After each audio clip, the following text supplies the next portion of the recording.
Chapter 8. We need to talk. Betty and Jack struggled to get to their hoofs in their strange new pony bodies, but managed to do so to rush up to Danny, awkwardly tripping every so often, and shower him with excitement and love. You have no idea how glad we are to see you, Maddie cried, kissing Danny all over. Jack had wrapped Danny in a bear hug of sorts. Danny blushed and was happy to see them as well. Everyone waited for a minute, and when they put away, Celestia spoke, smiling. I take it you're Danny's parents, she asked. Betty and Jack looked up with smiles as well, and a bit of awe for the tall Pegasus unicorn before them. Oh, yes. And what is your name? Jack asked. I'm Princess Celestia. Pleasure to meet you two, she said, offering her hood to be shook. Their parents gasped and took turns quickly hoof-shaking. You are Princess Celestia, Maddie said, shocked. Celestia chuckled and nodded. The parents quickly greeted Sam and Tucker and turned to the wide-eyed group of ponies that the kids had said were helping them. Are you all the ponies that Danny, Sam, and Tucker said they were helping? Yes. Pleasure to meet you, Mr. and Mrs. Fenton, Twilight Sparkle said. Jack beamed. Oh, so you're Twilight Sparkle. Pleasure is ours. And I'm Pinkie Pie, Pinkie Pie shouted out, getting their attention. She gleefully hopped up and down. And these are my friends. Applejack. Hello, y'all. Applejack casually. Rainbow Dash. Hi there, Pegasus said with a grin. Rarity, it's a pleasure, Rarity said, retaining a ladylike posture. And Flasheye. Hi. Flasheye murmured shyly, smiling softly. Maddie and Jack giggled. Oh, nice to meet you all. And Princess Celestia. Thank you so much for coming here to help my son and his friends. I regret to say that we are not here on the most easier terms. We took the ghost necklace and found her name and plans. Celestia paused. She went past him to see the gem laying on the ground. Her eyes widened. Not even I would have thought it was real. Even I thought it was a mere fairy tale. But here it is. Jack frowned, confused. What? What's so special about it? Well, other than the fact that it sent us to this pony world thing, he said, raising an eyebrow. Celestia turned to them. It's a long story, but I will repeat it for you. She shut off and began to tell the story again. By the end of it, Bang and Jack had their jaws dropped. That's what we're dealing with? May asked, surprised. Celestia nodded. Yes. Well, we hate to confirm the worst, but she's gone bad, Jack said, sighing. We heard her plans when we caught her to interrogate her. She also almost killed us before we got teleported here. Twilight Sparkle grimaced. She's gone from her heart was in the right place to Coppola careful whatever she wants to get? She asked. I'm sorry, it doesn't seem possible. How in Equestria could a good-hearted person turn into a murderer? Is it possible she's under a spell of some sort? Celestia shook her head. I'm not sure, my faithful student. It may be possible. But for now, we will have to figure on stopping her first. Then seeing if something's really bad really happened to her. Maddie, Jack, please, can you tell us what you heard or saw? Of course. Maddie took a breath, then repeated everything to the group. With each word, they became increasingly horrified. At one point, Flashlight hit onto the table.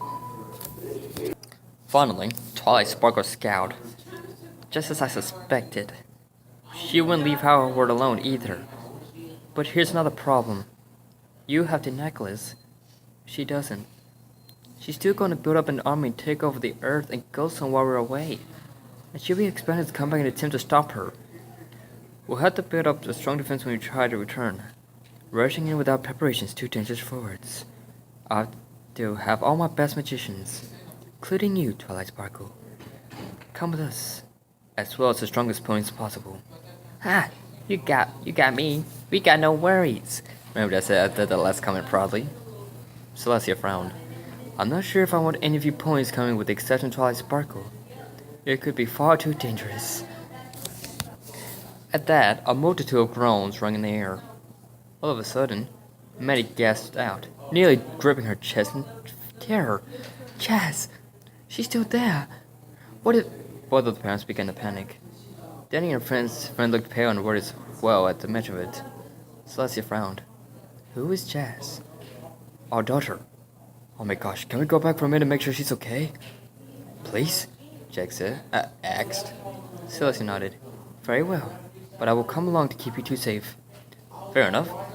Come on, let's go, Jack said, running without any hesitation. Danny almost came along, but Maddie held him back. Danny, no. It's too dangerous for you. I won't risk losing another child. Stay here, she said sternly. Danny almost always wanted to protest, but then remembered. Secret identity. He shut his mouth closed and sighed and nodded, depressed. Celestia cast Danny a look that said the following, they don't know? Danny shook his head, frowning. He got a disapproving frown from her, and she picked up the necklace. With another part, 3 points were gone from the moment. Silence filled the room for the longest time. Applejack murmured something to her friends, who all nodded in agreement. Flossie put herself out from on the table. We need to talk, Danny, Twilight Sparkle said seriously. Danny and his friends shared a look, then looked towards the main six. Applejack was first to speak. Danny, if we're gonna find a way to save all 3 worlds, we need your help. And since your parents are here, they're gonna help too. So, you can't just try hiding you know what. It'll just make the whole thing way too hard for all of us, Rambo just said. They need to know. Not just because they're your parents, but because you try to hide the whole time, which will slow down the process and make it difficult. Daniel was looking down at the ground, trying not to make eye contact. Sam and Tucker were silent. Danny felt his stomach lurch and his blood run cold. Do I have to? Yes, darling, Birdie said. Did you see Slice's face at finding out your parents were unaware? When she thinks it's wrong they don't know, it is. Not to mention we all do. Danny. Flash had managed to speak up, walking on to Danny and pressing up his face to meet hers. Danny, I know you said you're not afraid of your parents rejecting you, but even if you were, I saw how happy they were when they saw you. I take care of animals on a daily basis. I know love when I see it. Please. Her voice was soft and timid, yet strong at the same time. Danny's face contorted into a mixed expression. He seriously didn't like the idea. Danny, they're right, Twilight Sparkle said. Look, we'll give you alone time in my library. I'll let you do your thing. Complete and utter privacy. Oh gosh,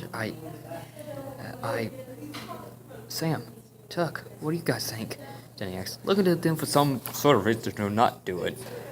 Both of them are quiet. Tucker cleared his throat. Well, dude, they're kinda right. But, you know, with Flush, I said. Just do it, Danny. It'll all be okay, Sam said. Danny looked hesitant, but then Sam lightly kissed his cheek, making them go bright red. He slowly nodded. Okay, he said. He sucked in a breath. Thanks, guys. Rory smiled. You know, you two are absolutely adorable together. Now, I swear, if one time you two would like to go on a date, I can get you to the most darling outfits. We are not a couple, both shouted, mortified. Remember rolled her eyes. You guys, seriously, it's kind of obvious. Like, it's all over the place. And I never put 20 sort of stuff out. We are not. Reddy and Rainbow Dash began to giggle and share a high hoof. Danny and Sam, sitting in a tree. K-I-S-S-I-N-G, Pinkie Pie cheered. Tucker was beginning to laugh at the non-couple's dismay, but everyone stopped when they heard sobbing. Behind them, the ponies who left had come back, and Jack's host was a note the lay Previs had left, concerning the kidnapping of their daughter. It read, To whom it may concern, I have your daughter. Is she a hostage? Yes. Now, I won't hurt the pretty at all. If you agree to join me for an eternity and tell no one about my plans, say no to either and your girl goes bye-bye. Love, Lady Previs. Maggie was sobbing and Jack was holding her and attempting to calm her, all the while looking furious at the letter. Danny walked up and took it, worried for a moment, becoming more and more enraged with each word. He then paused. He put the note on the table and determination ran through him. Mom, Dad, he said. Both parents looked towards him. I have something to tell you. Everyone, can you please on it? Twilight Sparkle said, leading everyone out with her. She whispered the plans to Celestia, who nodded and left with them. Sam Tucker cast him a supportive smile and left, closing the door behind them. Jack watched them leave, confused. Danny? What on earth's going on? Danny sighed. It's time you two learn something. What will Jack and Maddie learn? Will they finally learn about Danny's secret? Find out next time on the Phantom Pegasus.